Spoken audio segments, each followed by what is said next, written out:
Life is a workout, and Smoothie King is here to help you power through. Whether you're grinding out bicep curls or muscling the couch across the living room, crushing morning miles, or sprinting through back-to-back meetings, Smoothie King has fuel to help you maximize your workouts, own your recovery, and elevate your game. Give your body the energy, protein, and power it needs with a lineup of delicious smoothies made to help you conquer your goals. Only at Smoothie King. Salut à toutes, salut à tous. On y est enfin dans cette première étape de haute montagne entre Auch et Hautacam. Les premières vraies ascensions de ce Tour de France. Il aura fallu être patient, il aura fallu attendre la 12e étape. Et on y est enfin, on aura enfin les premières réponses à toutes nos questions. Est-ce que Vingegaard peut rattraper, peut être du même niveau que Tadej Pogačar qui lui a chuté hier. Une chute qu'il a dit sans gravité, mais il a quand même été pas mal amoché sur le coude, même si aujourd'hui c'est pas les bras, c'est les jambes évidemment qui vont parler. Et puis aussi intéressant la lutte pour le podium, puisque derrière Pogačar et Vingegaard, il y a un monde qui de Remco Evenepoel, Primož Roglič, Oscar Only, Tobias Johannesen, Félix Gall, Enric Mas pourra aller chercher ce podium. Et puis du côté des Français, Kevin Vauquelin va-t-il définitivement exploser aujourd'hui ou va-t-il encore pouvoir un petit peu s'accrocher avec les meilleurs, parce que c'est dur aujourd'hui. 4 ascensions, mais surtout le col du Soulor, col de première catégorie, 12 km à 7,6% et l'arrivée à Hautacam, 13,5 km à 8% de moyenne. Ça va être évidemment terrible. En plus de ça, il y a 2 autres petites ascensions, un col de 4e et un col de 2e qui seront plus vers la fin de l'étape. Le début est plutôt plat, donc il y aura probablement une grosse bataille encore pour prendre l'échappée sur le plat. Et les ascensions, elles, n'auront lieu que dans le final de cette longue étape de 181 km. L'occasion pour les leaders, enfin, de se montrer, de s'affronter, de se jauger et peut-être de faire définitivement les premiers écarts au classement général. Chute de Bellocchi juste devant Armstrong qui est parti dans le terrain. Et attaque de Pierre Rolland. Voilà ce que nous disons depuis le début de ce Tour de France. Une chute terrible. Christopher Froome à pied. Mais quelle image du Tour. On n'a jamais vu ça. 100% cyclisme, le podcast du vélo en direct. Ça va Marion? Désolé. Et c'est parti, le kilomètre 0. Et les attaques, c'est exactement comme hier. Le premier attaquant du jour, c'est Jonas Abrahamsen, le vainqueur d'hier, qui a aussi été le premier à attaquer. Ça a marché puisqu'il a gagné. Il retente le coup là. Il était sorti immédiatement hier. Et là, ça ne sera pas le cas parce que tout le monde l'a suivi, et notamment Jonathan Milan et Binyam Girmay, les concurrents du maillot vert, qui ont tenté de le suivre. Pourtant, le sprint intermédiaire, il est dans longtemps, il est dans 94 km, mais il faudra probablement être dans l'échappée si on veut prendre le maximum de points. C'est pour ça que Girmay et Milan ont suivi, mais ensuite, ça a aussi suivi avec Campenarts, avec plein d'autres, et du coup, pas d'écarts qui ont été faits là, dans cette attaque inaugurale. Il faut donc relancer, c'est ce que fait Binyam Girmay là, qui est sorti, et qui lui a réussi à faire le premier écart. Mais évidemment, il n'a pas envie d'y aller tout seul, il va attendre un petit peu de soutien. Ça va se batailler encore sur cette partie plate. Alors c'est dur parce qu'il n'y a que des grimpeurs qui peuvent gagner aujourd'hui, mais pour s'échapper, il faudra le faire seulement sur le plat, et là où ils sont le moins puissants. Alors que si c'est des rouleurs qui s'échappent, ils n'auront aucune chance de gagner puisque la fin sera en montagne. C'est donc pas un profil facile pour les baroudeurs aujourd'hui. Avec 4 coureurs qui ont réussi à faire un premier écart, alors que là il y a un public dans le public, il y a un type qui fait du ski nautique derrière une moto tirée dans un champ de blé. C'est magnifique. Mais bref, c'est pas ça que je voulais parler. Je voulais parler de Pascal Enkorn pour la Quick Step, Alexandre Delettre pour la Total Energy et Alexei Lutsenko pour l'Israël Premier Tech qui se sont échappés en compagnie de Marco Haller pour la Tudor qui vient de les rejoindre. 4 coureurs à l'avant qui ont pris une dizaine de secondes d'avance sur le peloton. C'est le premier vrai écart pour ces 4 coureurs-là. Mais derrière, ça continue de sortir. Là, on voit Quinn Simmons qui tente d'y aller avec un autre coureur de la Lidl Trek. C'est Skelmose qui est là avec Quinn Simmons. Il est déjà loin un petit peu au classement général, Mathias Skelmose. Donc c'est un bon profil pour aujourd'hui pour prendre de l'avance et tenter d'aller ensuite chercher la gagne. Il y a peut-être bien Lenny Martinez qui est aussi là dans la roue de Mathias Skelmose. Pas facile pour Lenny de sortir sur ces passages plats. Mais il y a des points à prendre au classement de la montagne. Évidemment, il faut qu'il soit devant Lenny s'il veut défendre son maillot. Il y aura notamment 10 points à prendre au sommet du col du Soulor. Bon, ça sort pas. Pour l'instant, impossible. Ce qui était à l'avant, là, ont été repris. On a vu Victor Campenarts réessayer, c'est pas non plus passé. Et là, c'est Anthony Turgis qui tente d'y aller. Mais c'est très compliqué sur ce profil très plat. Et aussi à cause du nombre d'équipes qui veulent aller à l'avant et savent qu'il y a très peu de chances de victoire aujourd'hui. Battre Tadej Pogačar semble quasiment mission impossible, à moins de prendre beaucoup d'avance et d'être nombreux dans l'échappée. Mais du coup, pour l'instant, ça ne se fait pas. Le problème, c'est que plus on mettra du temps à faire cette échappée, et moins on aura de temps pour ensuite justement creuser de l'écart et prendre de l'avance. Et donc moins cette échappée aura de chances d'aller au bout. C'est donc une situation un petit peu compliquée. Attention, là quand même, il y a une cassure dans le peloton. avec un groupe de 50 coureurs au moins quasiment qui s'est extirpé à l'avant là. Alors c'est pas avoir eu d'échappée, ça a été plus une cassure, mais tous les favoris eux sont derrière. Pogačar, Vingegaard, même le maillot jaune Ben Illy sont dans le deuxième groupe. Mais bon, c'est quand même un équipier là. C'est Nils Politt qui roule en tête de ce groupe pour revenir parce que la cassure s'est faite d'un coup. Et par contre, l'écart était assez grand. Là, il y a 15 secondes.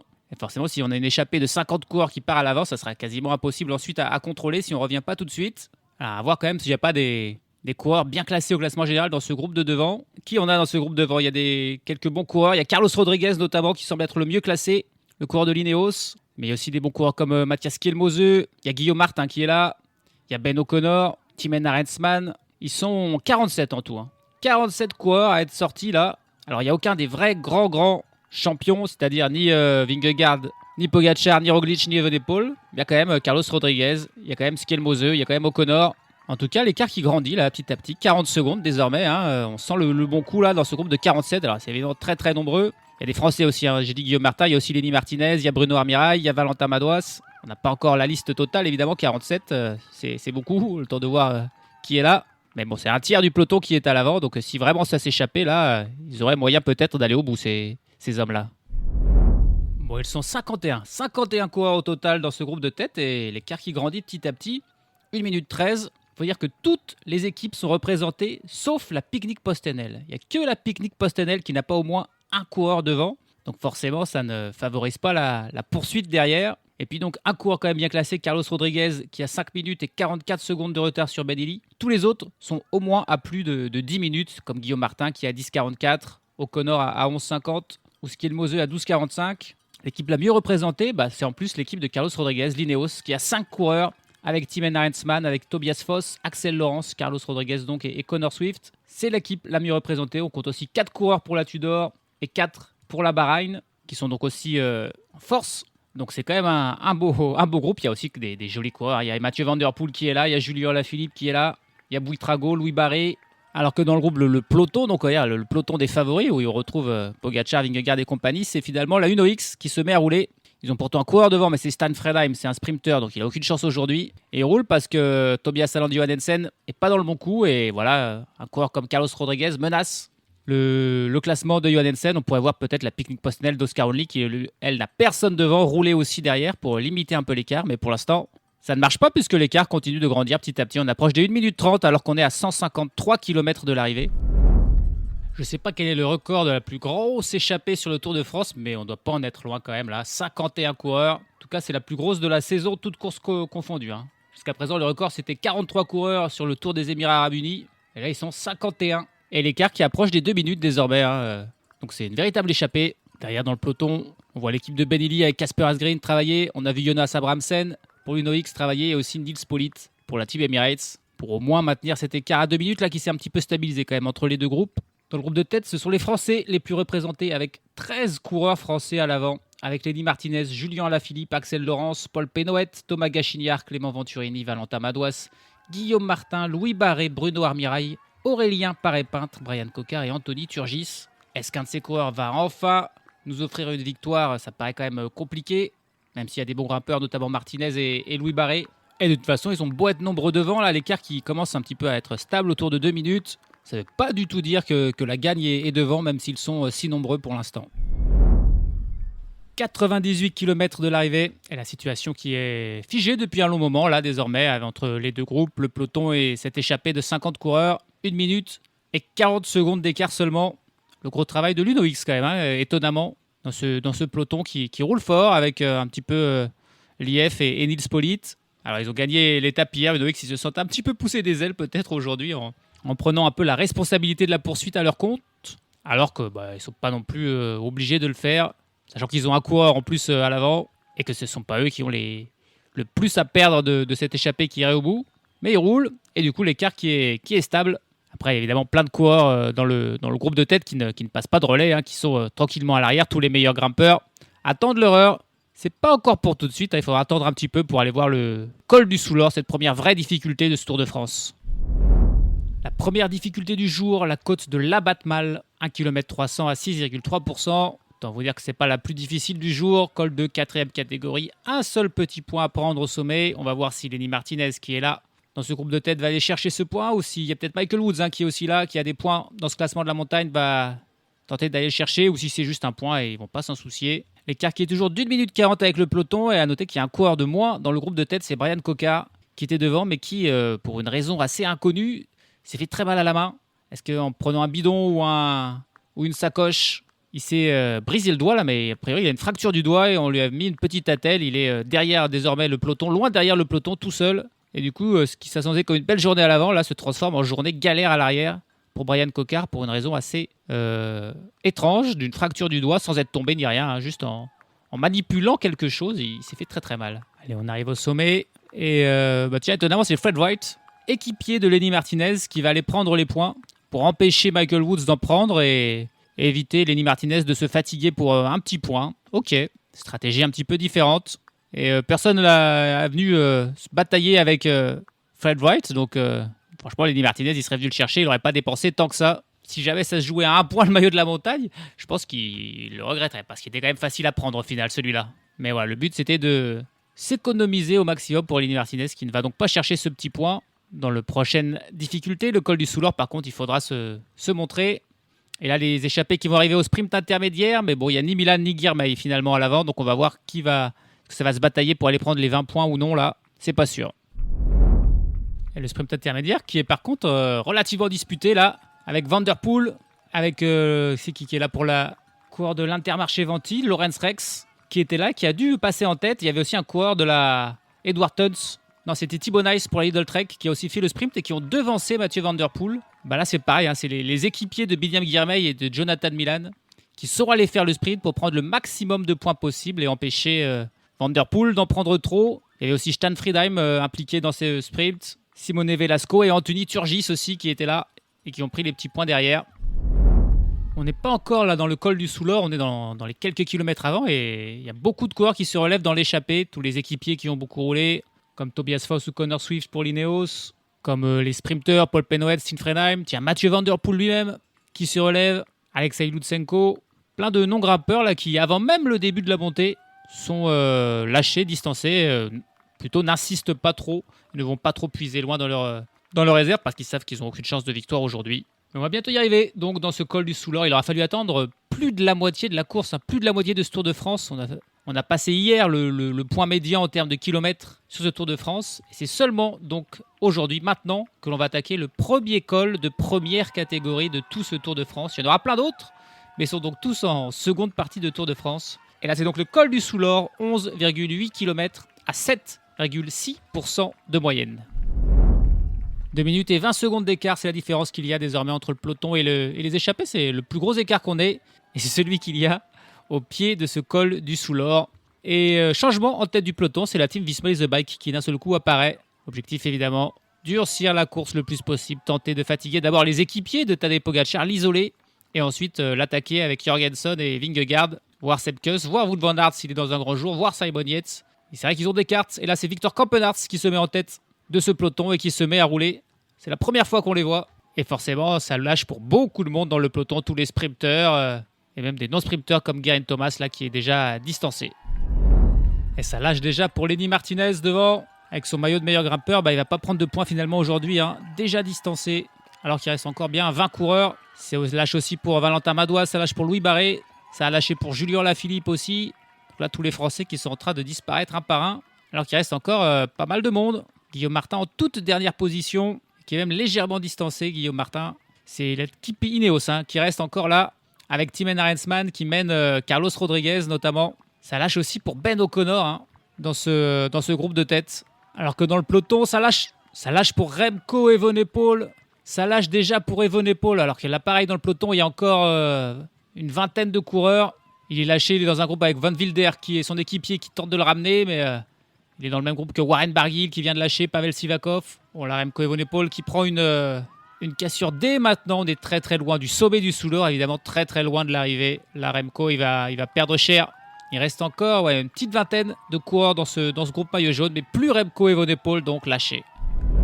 Ça lâche pour Alexander Vlasov dans le groupe de tête. Ils ne sont plus que 14. Plus que 14 coureurs avec Timo Lenz, Maximilian Scharmann, Santiago Buitrago, Thymen Arensman, Carlos Rodriguez, Matthias Kielmose, Michael Storer, Raúl Garcia Pierna, Pablo Castrillo, Einer Rubio, Bruno Armirail, Harold Terrada et Michael Woods. Et il y a aussi Aurélien Paré-Peintre qui est encore là.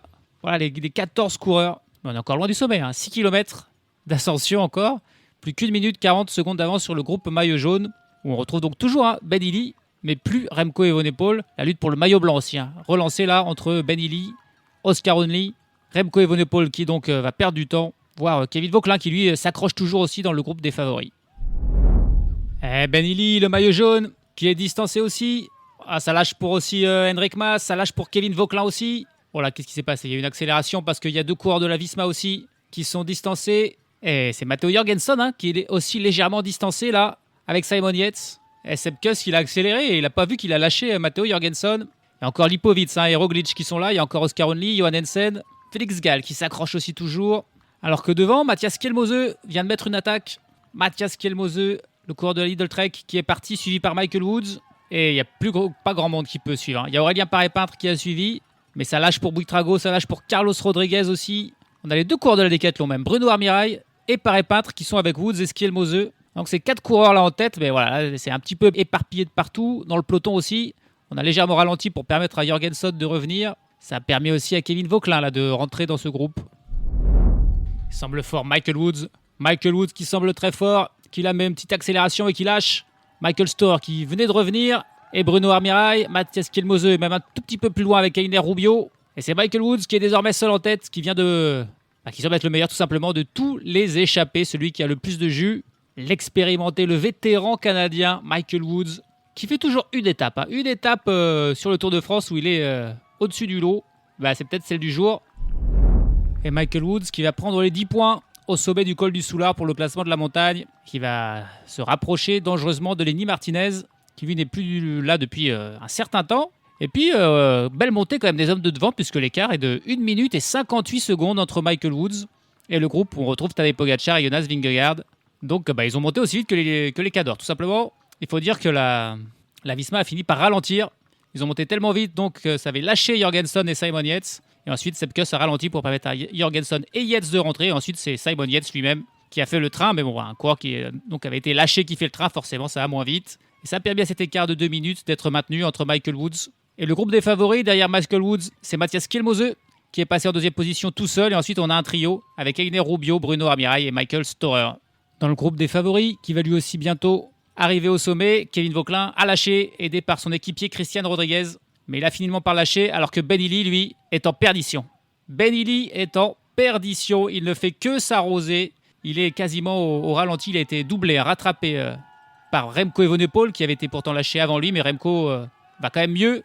Alors que Ben Illy, là, c'est vraiment il va perdre une demi-heure. C'est fini pour Ben Illy complètement. Même les ambitions au classement général, en perdition totale. Ce qui n'est pas le cas de Remco Evenepoel qui s'accroche, même s'il est toujours pointé à environ 1 minute derrière le groupe Pogacar-Vingegaard. Dans ce groupe Pogacar-Vingegaard, donc, outre ces 2 coureurs avec leurs équipiers, on a Lipovic et Roglic, on a Oscar Onley, on a Félix Gall, on a Tobias Holland, Johan Hansen, et on a 2 rescapés de l'échappée, Ben O'Connor et Harold Terrada. Nouvelle difficulté juste après le col du Solaire, il y a une toute petite descente et puis on attaque le col des Bordères. Alors elle est court, 3,3 km, mais c'est à 8% de moyenne. Et ensuite on aura la vraie longue descente. Il y aura à peine un passage de vallée de 3-4 km et puis la montée vers Otakam. Notez que dans le groupe des favoris, ce n'est pas le groupe maillot jaune, puisqu'il n'y a plus Ben Illy. Kevin Vauquelin a réussi à revenir, à rentrer, mais on sent qu'il est en sursis. Et devant, Bruno Armirail et Mathias Kielmose sont revenus sur Michael Woods. Et là, dans la descente, Bruno Armirail a même lâché Kielmose et Michael Woods. Il l'a fait à fond. Et il a réussi même à bien s'échapper. Là, il a 26 secondes d'avance sur le duo Woods-Kielmose et 2 minutes 20 sur le groupe Pogacar-Vingegaard. Alors que Remco Evenepoel, lui, est petit à petit en train de revenir. Il a plus que 25 secondes de retard sur le groupe Pogacar. Il n'a plus Ilan van Wilder avec lui. Mais il est en train de rentrer. Courageux Remco Evenepoel qui a peut-être juste eu un petit coup de moins bien et qui a retrouvé de la grinta et est en train de revenir sur le groupe des favoris. Et allez, Bruno Armirail qui du coup passe en tête tout seul. Et il a fait une ascension de folie. Parce qu'il a désormais 1 minute d'avance sur Kielmose et Michael Woods qui ont été rejoints par Michael Storer et Einer Rubio. Preuve que Woods et Kielmose allaient un petit peu doucement. Et il a 2 minutes 14 sur Pogacar et Vingegaard. Un groupe où Matteo Jorgensen est en difficulté. Il est vraiment en difficulté, Matteo Jorgensen, alors que c'est pourtant le premier jour de montagne, le jour où on a vraiment besoin de lui du côté de la Visma. et il est en grande difficulté. Il a du mal à suivre. Il y a Sepp Kuss encore qui ralentit un peu l'allure pour l'attendre parce qu'il a été légèrement distancé. Et autre coureur de la Visma là, qui vient de se ranger, qu'on ne reverra pas, c'est sûr, cette fois-ci, c'est Simon Yates. Simon Yates lâché, ce qui fait qu'il n'y a plus que Sepp Kuss et un demi-Matteo Jorgensen avec Vingegaard, alors que Adam Yates et Jonathan Narvaez sont toujours là pour Tadej Pogacar. Et en plus, il a toujours Tim Wellens qui est quelque part à l'avant, lui qui était dans l'échappée matinale et qui n'a pas encore été repris, il me semble. Bon bah c'était pas Michael Woods finalement le plus fort de cette échappée de 50 coureurs, c'était Bruno Armirail. Seul en tête désormais au moment où il est au pied de cette montée vers Hautacam. Terrible montée d'Hautacam, 13 km 500 à 8% de moyenne. Il a 1 minute et 45 secondes sur le groupe Pogacar-Vingegaard. Et il n'y a plus personne d'intercalé. Le groupe Skelmos Woods a été repris par le groupe des favoris. On a donc Bruno Armirail déchaîné, seul en tête, et le groupe des favoris derrière lui. Un groupe des favoris où est rentré Remco Evenepoel dans la descente, qui n'a pas craqué à l'inverse de Ben Illy, qui lui est beaucoup plus loin. Il a retrouvé du jus Remco Evenepoel, et on va voir dans cette ascension finale jusqu'à quand il va pouvoir s'accrocher.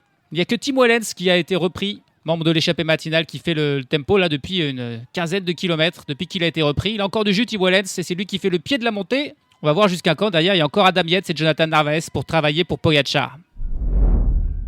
Ça y est, ça lâche pour Evenepoel, ça a lâché pour Kevin Vauquelin. Et il n'y a plus aucun équipier autour de Vingegaard. Tous les Visma ont lâché, Simon Yates, Sepp Kuss, Jorgensen ont tous lâché, alors que c'est Jonathan Narvaez désormais qui fait le tempo avec Adam Yates dans sa roue et Pogacar en 3e position. Comme quoi, malgré la perte d'Almeida, on pensait que la Visma était au-dessus, et bah pas du tout. Là, Pogacar, il est dans un fauteuil. Il reste Vingegaard, il reste Oscar Onley, il reste Lipovic, Roglic, Tobias Haaland, Johannesen, Félix Gall qui a un petit peu été distancé, et Narvaez qui fait son numéro là, comme on le voit souvent, qui accélère avec Pogacar dans sa roue, Vingegaard qui le suit, et c'est tout. Ça y est, ils sont partis. Jonathan Narvaez, c'est incroyable. À chaque fois quand il fait ça, c'est un vrai lanceur. Et Vingegaard qui se rassoit au moment où Tadej Pogacar lance son effort. Ça y est, c'est parti. On est à 11 km 800 de l'arrivée. Et Tadej Pogacar est parti. Parti en mission. Vingegaard qui immédiatement distancé au moment où Narvaez a laissé partir Pogacar.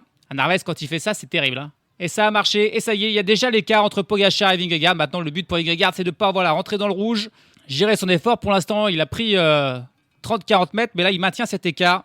Et bien sûr, ça veut dire que pour Bruno Armirail, seul à l'avant, ça risque de pas durer longtemps, là, l'aventure en tête. Derrière, on va voir, j'aimerais bien voir la lutte pour la 3e place quand même, parce que c'est aussi intéressant entre Roglic, entre Onley, Johannesen, qui semblent les plus forts, avec aussi Lipovic, et Pogacar, qui n'est plus qu'à 15 secondes de Bruno Armirail. Ouais, c'est une folie.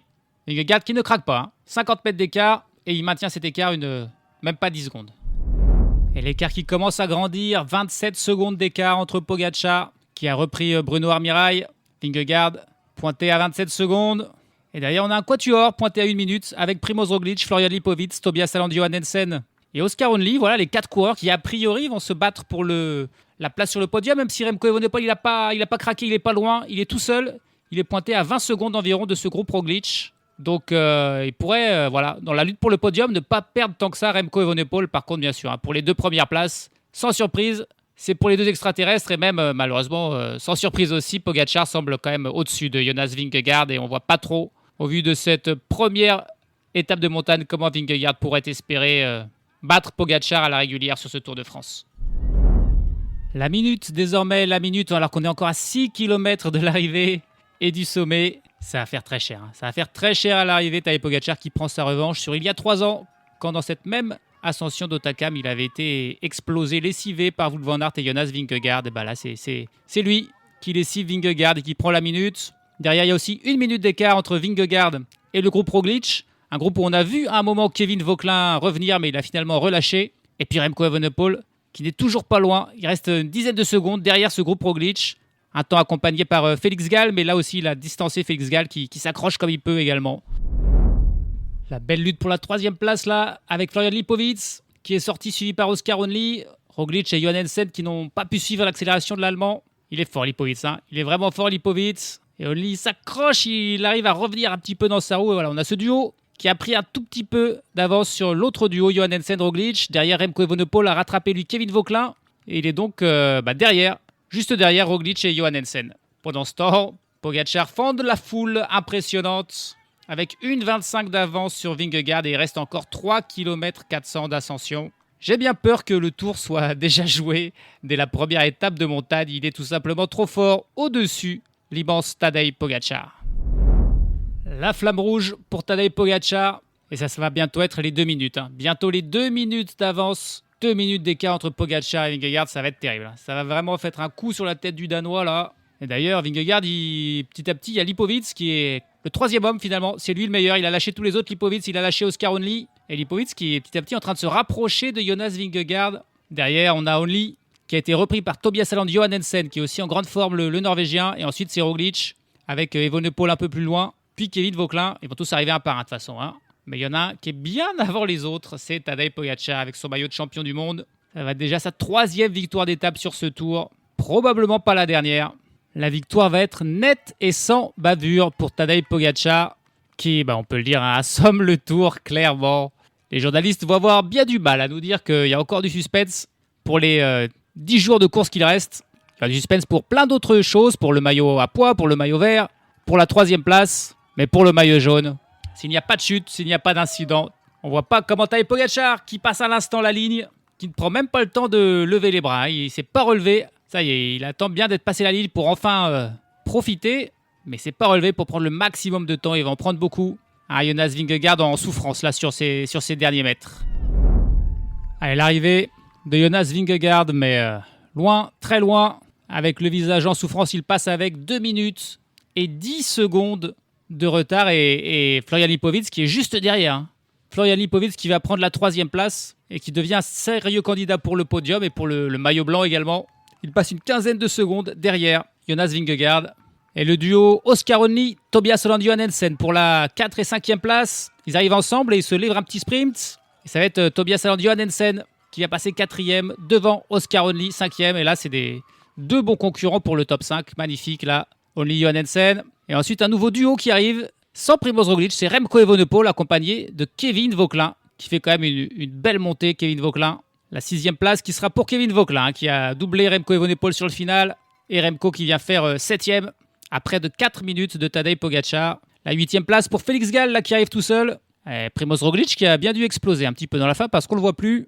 Il arrive en 9e position, juste derrière Félix Gall, Primož Roglic, qui là va perdre beaucoup de temps aussi sur son équipier, Florian Lipovic. C'est clair, c'est Lipovic le leader dans l'équipe de la Bora-Hansgrohe. Mais un vrai leader dans le peloton, il n'y en a qu'un. C'est Tadej Pogačar qui fait très très mal à la tête de Vingegaard et qui va prendre le maillot jaune et a priori qui ne va pas le lâcher d'ici Paris. Il a mis fin au suspense dès la première étape de montagne, Tadej Pogačar, parce que là on voit vraiment pas comment Vingegaard va pouvoir venir le chercher. 102e victoire en carrière pour Pogačar, la 20e sur le Tour de France déjà. Il va peut-être très vite aller chercher le record de Mark Cavendish au final et ses 35 victoires sur le Tour de France. Aujourd'hui, il s'impose avec 2 minutes 10 d'avance donc sur Jonas Vingegaard.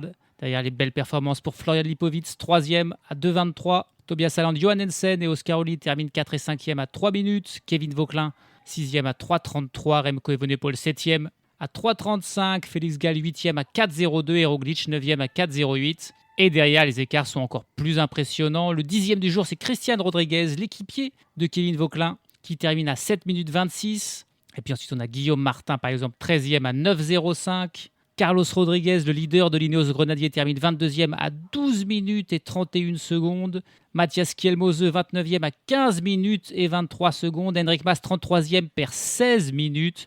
C'est des écarts, mais absolument hallucinants pour tous ces coureurs qui se voyaient, pourquoi pas, lutter pour le podium. Pas d'abandon aujourd'hui, un seul coureur qui n'a pas pris le départ. C'est le sprinter Kees Bol de l'XDS Astana Team. Il a vu les montagnes arriver, il a dû se dire que c'était pas pour lui. Il est rentré chez lui. Sinon, tout le monde a fini, même Brian Cocard qui a terminé dernier suite à sa fracture du doigt là, qu'il a faite en prenant une musette. Il termine à 44 minutes et 3 secondes dernier, mais dans les délais. Le classement général, Ben Illy évidemment perd son maillot jaune.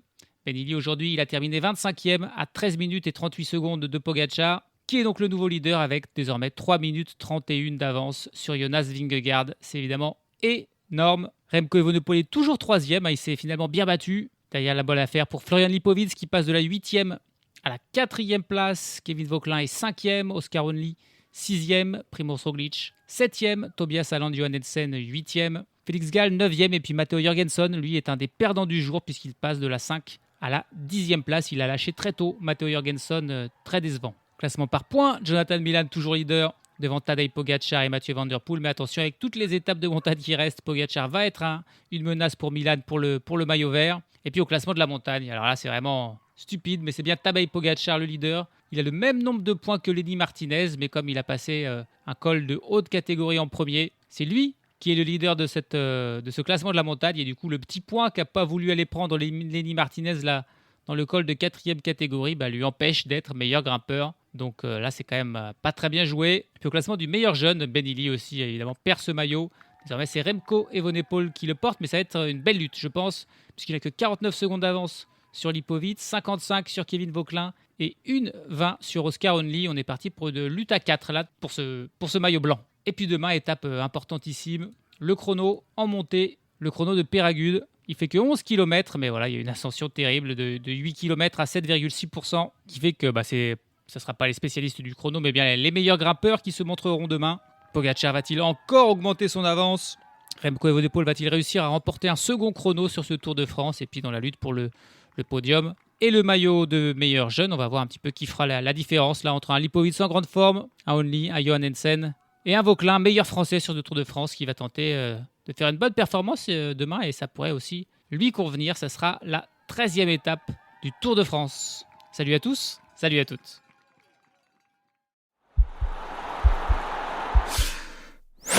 This podcast is part of the Sports Social Podcast Network.